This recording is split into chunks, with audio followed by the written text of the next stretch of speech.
Hello friends, welcome to our channel. Good morning to all of you. ఈరోజు మనం concept of the డేలో భాగంగా మనం డిస్కస్ చేయబోతున్న టాపిక్ ఏంటంటే జిఐ ట్యాగ్స్. జిఐ అంటే జాగ్రఫికల్ ఇండికేషన్ ట్యాగ్ అనమాట. అసలు ఈ యొక్క జిఐ ట్యాగ్ ఎందుకు ఇస్తారు, దీని యొక్క ప్రాముఖ్యత ఏంది అని మనం డిస్కస్ చేసిన తర్వాత రీసెంట్గా ఈ యొక్క జిఐ ట్యాగ్స్ సుమారుగా 17 ప్రొడక్ట్స్ వచ్చినాయి అనమాట. సుమారు 17 ప్రొడక్ట్స్కి జిఐ ట్యాగ్స్ వచ్చినాయి. అందులో కొన్ని ఇంపార్టెంట్వి అంటే 17 ప్రొడక్ట్స్ మనం గుర్తుపెట్టుకోవడం అనేది ఇర్రెలవెంట్. మనం ఆప్షన్ చూసి గుర్తుపెట్టగలిగితే సరిపోతుంది. But over the point of view ఇంపార్టెంట్వి మనం ఒకసారి ఏ రాష్ట్రం నుంచి ఒక 17 ప్రొడక్ట్స్ వచ్చినాయో చూద్దాం ఒకసారి. సరే, ఫస్ట్ మనకి జిఏ ట్యాగ్ అసలు ఈ కాన్సెప్ట్ ఏందో చూద్దాం ఒకసారి. ఏదైనా ఒక ప్రొడక్ట్, ఓకే, ప్రధానంగా ఏదైనా ఒక ప్రొడక్ట్ అనేది ఒక ప్రాంతానికి, ఓకే, ఫర్ ఎగ్జాంపుల్ ఒక జాగ్రఫికల్ లొకేషన్కి పాపులర్ అనుకోండి, ఆ జాగ్రఫికల్ లొకేషన్లో ఫర్ ఎగ్జాంపుల్ మనం డార్జిలింగ్ అనే లొకేషన్లో టీ చాలా ఫేమస్ కదా. ఇక్కడ ప్రొడక్ట్ ఏంది మనకి టీ, ఓకే. డార్జిలింగ్ అనేది ఏంటి లొకేషన్. ఏదైనా ఒక ప్రాంతానికి ఒక ప్రొడక్ట్ చాలా పాపులర్ అయినప్పుడు ఈ లొకేషన్లో మాత్రమే ఈ ప్రోడక్ట్ను, ఓకే, తయారు చేసే విధంగా ఈ ప్రోడక్ట్కి రక్షణ ఇస్తారనమాట. అంటే ఈ జాగ్రఫికల్ లొకేషన్లో మాత్రమే ఈ ప్రోడక్ట్ని ఇక ప్రొడ్యూస్ చేయాల్సి ఉంటుందన్నమాట, మ్యానుఫ్యాక్చర్ చేయాల్సి ఉంటుంది. ఎందుకు? ఈ ప్రాంతంలో చేసే ప్రోడక్ట్కి అయితే ఆ క్వాలిటీ ఉంటుంది కాబట్టి. అంటే ఇక్కడ మనం జాగ్రఫికల్ ఇండికేషన్ ద్వారా ఏం చేస్తున్నాం, ఈ యొక్క ప్రోడక్ట్ ఏదైతే ఉందో దీనికి సంబంధించినటువంటి ఈ ప్రోడక్ట్కి మనం ఒక రక్షణ ఇస్తున్నాం అనమాట, ఒక ప్రొటెక్షన్ ఇస్తున్నాం. ఈ ప్రొటెక్షన్ ఇచ్చేటటువంటి పర్పస్ ఏంది, మనకి మెయిన్ పర్పస్ ఏంటంటే ఈ యొక్క అథెనిసిటీ, అలానే దాని యొక్క ఇన్నోవేటివ్, దాన్ని మనం రక్షిస్తామన్నమాట. దీనివల్ల ఏమవుతుంది, ఇలా ప్రొటెక్షన్ ఇవ్వడం ద్వారా ఒక ప్రాంతం ఉండేటటువంటి ఈ యొక్క ట్రెడిషనల్ స్కిల్ని మనం గౌరవించినట్టయితే అనమాట. ట్రెడిషనల్ స్కిల్ని మనం గుర్తించవచ్చు ఈ యొక్క జిఐ ట్యాగ్స్ ద్వారా. మరి దీనికి ఏమైనా చట్టాలు ఉన్నాయా అంటే ఆబ్వియస్లీ ఉన్నాయి. మనకి దీనికి సంబంధించినటువంటి లెజిస్లేషన్స్, చట్టాలు ఏ విధంగా ఉన్నాయంటే కనుక మనకి జాగ్రఫికల్ ఇండికేషన్ గూడ్స్ యాక్ట్ అని చెప్పేసి, జాగ్రఫికల్ ఇండికేషన్ గూడ్స్ యాక్ట్ అని 1999లో తీసుకొచ్చినాం. ఆ చట్టం ప్రకారము జాగ్రఫికల్ ఇండికేషన్ ట్యాగ్స్ ఇస్తాం. అలానే అసలు ఒక జాగ్రఫికల్ ఇండికేషన్ ట్యాగ్ అన్న సిస్టమ్ ఏదైతే ఉందో, okay, geographical indication tag GI tag అన్న సిస్టమ్ ఏదైతే ఉందో ఈ సిస్టమ్ని మనం 2003 నుంచి తీసుకొచ్చాం. ఓకే, సరే, ఇక్కడ మీకు క్వశ్చన్ స్టూడెంట్స్, ఒక ప్రోడక్ట్కి జాగ్రఫికల్ ట్యాగ్ ఇచ్చిన తర్వాత ఆ యొక్క ఎక్స్పైరీ ఎన్ని ఇయర్స్ ఉంటుంది అంటే దానికి ఏమైనా ఎక్స్పైరీ అంటూ ఉంటుందా? ఉంటే కనుక ఒక ప్రోడక్ట్కి జిఐ ట్యాగ్ ఇచ్చిన తర్వాత అది ఎన్ని సంవత్సరాల వరకు ఆ యొక్క జిఐ ట్యాగ్ అనేది వర్తిస్తుంది? ఇది మీరు కమెంట్ సెక్షన్లో ఆన్సర్ చేయండి.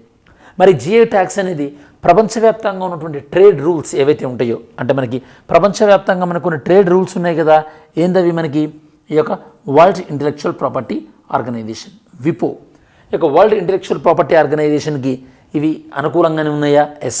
ఈ యొక్క ప్రపంచంలో ఉన్నటువంటి వరల్డ్ ఇంటలెక్చువల్ ప్రాపర్టీ ఆర్గనైజేషన్ ఈ రూల్స్కి అనుబంధంగానే, అంటే ఈ రూల్స్కి లోబడే మనం యొక్క జాగ్రఫికల్ ఇండికేషన్ ట్యాగ్స్ అనేవి ఇస్తున్నాం అనమాట. ఇప్పుడు మీకు పర్పస్ ఎందుకు అర్థమైంది కాబట్టి ఇప్పుడు నెక్స్ట్ క్వశ్చన్ మీకు ఏంటంటే, ఆంధ్రప్రదేశ్ స్టూడెంట్స్ అయితే ఆంధ్రప్రదేశ్, తెలంగాణ స్టూడెంట్స్ అయితే తెలంగాణ, మీ రాష్ట్రాలలో మీకు నచ్చినటువంటి జాగ్రఫికల్ ట్యాగ్ ప్రొడక్ట్ ఏంది? అంటే ఏ ప్రొడక్ట్ అది జాగ్రఫికల్ ఇండికేషన్ ట్యాగ్ ప్రొడక్ట్ అయి ఉండాలి. అట్లీస్ట్ దానివల్లనన్నా మీరు సెర్చ్ చేస్తారు, అసలు జాగ్రఫికల్ ఇండికేషన్ ట్యాగ్ ఏమున్నాయి మీ రాష్ట్రంలో సెర్చ్ చేస్తారు. ఈవెన్ యూపీఎస్సీ ఆస్పిరెంట్స్ కూడా మీరు చెక్ చేయండి, ఎందుకంటే మీకు ఇది ఇంటర్వ్యూ పాయింట్ ఆఫ్ వ్యూలో హెల్ప్ఫుల్ అవుతుంది. ఓకే, సెర్చ్ చేసుకొని ఏ ప్రోడక్ట్ మీ ఫేవరెట్ ప్రోడక్ట్స్ మీ రాష్ట్రంలో జాగ్రఫికల్ ట్యాగ్స్కి సంబంధించి. సరే, ఇక్కడ మనం జాగ్రఫికల్ ట్యాగ్ ఏ ప్రోడక్ట్కి వచ్చింది? ఇక్కడ మనకి ఒడిస్సాకు సంబంధించినటువంటి యొక్క దీన్కనాల్ మజ్గి యాక్చువల్లీ మనకి లడ్డు అనమాట. ఈ లడ్డూస్కి మనకి ఇంతకుముందు ఒడిస్సా అండ్ వెస్ట్ బెంగాల్ విషయంలో ఒడిస్సా అండ్ వెస్ట్ బెంగాల్ మధ్యలో రసగుల్లా విషయంలో కూడా కొద్ది వివాదమైంది. జిఐ ట్యాగ్ క్లెయిమ్ చేసినాయి, ఇది మాకు సంబంధించింది అని చెప్పేసి. ఇది ఇప్పుడు కంప్లీట్గా దీనికి అట్లాంటి వివాదం ఏం లేదు, ఇది ఒడిస్సా వాళ్ళు క్లెయిమ్ చేస్తున్నారు. అలానే మనకు ఈ యొక్క ఒడిస్సాకు సంబంధించి ఈసారి మనకి మెయిన్గా ఈ యొక్క దిన్కనల్ మగ్జీ, దాంతోపాటు మనకి ఈసారి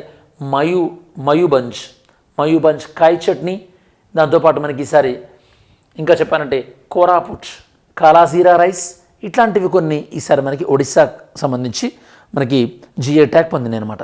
ఈసారి మనకు ఓవరాల్గా ఎన్ని జిఐ ట్యాగ్స్ వచ్చినాయి? ఈసారి రీసెంట్గా ప్రభుత్వం గుర్తించిన దాని లెక్కల ప్రకారం రీసెంట్గా మనకి 17 ప్రొడక్ట్స్కి జిఐ ట్యాగ్స్ వచ్చినాయి. 17 ప్రొడక్ట్స్. Okay, 17 products. ఏ రాష్ట్రాల నుంచి? ఒడిస్సా, దాంతోపాటు వెస్ట్ బెంగాల్ అండ్ అరుణాచల్ ప్రదేశ్, అలానే మనకి యొక్క జేఎండ్కే నుంచి.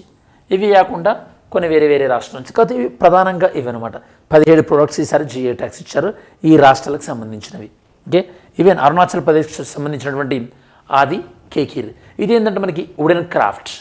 ఇది వుడెన్ క్రాఫ్ట్ మీకు ఇంకా ఇట్లాంటి వుడెన్ క్రాఫ్ట్సే మీరు ఈవెన్ ఇండస్ వ్యాలీ సివిలైజేషన్ టైంలో కూడా మీరు ఇట్లాంటి వుడెన్ క్రాఫ్ట్స్ మీరు చూసుంటారు.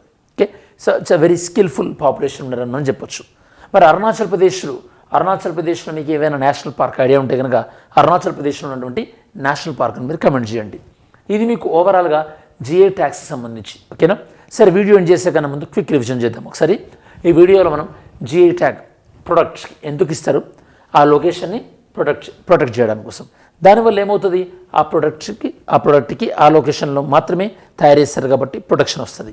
ఈ ప్రొటెక్షన్ వల్ల మనకి ట్రెడిషనల్ స్కిల్స్ అంటే ఆ ప్రాంతంలో తయారు చేస్తున్న వల్ల ఆ స్కిల్ ఏదైతే ఉందో దాన్ని మనం రక్షించిన వాళ్ళం అవుతాం. నెక్స్ట్, ఈ జిఐ ట్యాగ్ సంబంధించి ఏదైనా చట్టం ఉందా అంటే ఎస్. ఏ చట్టం ఉంది? GI tags goods geographical indication goods act 1999 ఉంది. ఈ చట్టం ప్రకారం జిఐ ట్యాగ్ సిస్టమ్ ఎప్పుడు తీసుకొచ్చాం మనం? 2003 నుంచి తీసుకొచ్చాం. ఇది మనకి వరల్డ్ ఇంటెలెక్చువల్ ప్రాపర్టీ ఆర్గనైజేషన్ నియమాలకి లోబడే ఉందా అంటే yes. World intellectual property organization, okay, వీళ్ళు జనరల్గా WTO రూల్స్ని బట్టి ఒక మేధో సంపత్తి దాన్ని మనం రక్షిస్తుంటారు అనమాట. దీనికి ఎక్స్పైరీ ఎన్ని సంవత్సరాలు? నార్మల్గా ఒక ప్రోడక్ట్కి జిఐ ట్యాగ్ వస్తే కనుక ఆ జిఐ ట్యాగ్ ఎన్ని సంవత్సరాల రక్షణ పొందుతారు? 10 years. 10 years తర్వాత మళ్ళీ అప్లై చేసుకోవాల్సి ఉంటుందన్నమాట. అంటే ఆ ప్రాంతంలోనే ఆ ప్రోడక్ట్ మళ్ళీ ఇంకా కంటిన్యూగా ప్రొడక్షన్ అవుతుందని. ఈసారి ఎన్ని ప్రొడక్ట్స్కి ఇచ్చారు? మనకి 17 ప్రొడక్ట్స్కి ఇచ్చారు జిఐ ట్యాగ్స్.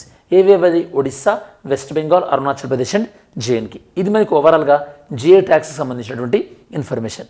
సరే, మనం మీరు జిఐ ట్యాగ్స్ గురించి డిస్కస్ చేసినాం కదా, అలానే మీకు కాంటెంపరీ టాపిక్స్, ఓకే, అంటే లైక్ వేరే వేరే ప్రాంతంలో కొన్నిసార్లు స్పోర్ట్స్ కానీ, అలానే మెయిన్ టాపిక్స్ అయితే ఎలాగో మనం అంటే మనకి 8:30 ఎపిసోడ్లో మనం ఎలాగో డిస్కస్ చేస్తాం.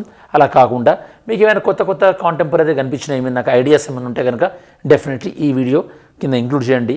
అవి నేను చేయడానికంటే ఎక్కువ స్టూడెంట్స్కి యూజ్ అవుతుంది అంటే కనుక డెఫినెట్గా అట్లాంటి వాటిని చేయడానికి మనం ట్రై చేద్దాం. దాంతోపాటు ఇంకో విషయం ఏంటంటే ఈవెన్ మనకి ఒక యాప్ అని చెప్పాను కదా, యాప్ పాయింట్ ఆఫ్ వ్యూలో నేను మీకు డిసెంబర్లో ఏవైతే కరెంట్ అఫైర్స్ అని చెప్పానో వాటికి సంబంధించిన PDF అనేది అప్లోడ్ చేసిన తర్వాత యాప్ లింక్ అనేది నేను మన టెలిగ్రామ్ ఛానల్లో ఇంక్లూడ్ చేస్తాను. ఆ లింక్ నుంచి మీరు యాక్సెస్ చేసుకోవచ్చు. అండ్ ఆంధ్రప్రదేశ్ గ్రూప్ 1 గ్రూప్ 2 రాబోతుంది కాబట్టి ఆ టెస్ట్ సిరీస్ కూడా, ఓకే, ఎగ్జామ్ ఎలా తక్కువ రోజులు ఉంది కాబట్టి అరౌండ్ ఒక 10 టెస్ట్ సిరీస్ అనేది మీకు యాప్లో అవైలబుల్ ఉండబోతుంది. ఆ డీటెయిల్స్ అన్ని కూడా నేను మీకు అప్రాప్రియేట్ టైంలో చెప్తాను. Don't worry. ఎనీ హౌ మీకు జిఐ ట్యాగ్ అనే టాపిక్ గురించి అర్థమైంది అనుకుంటాను. Have a great day. Thank you.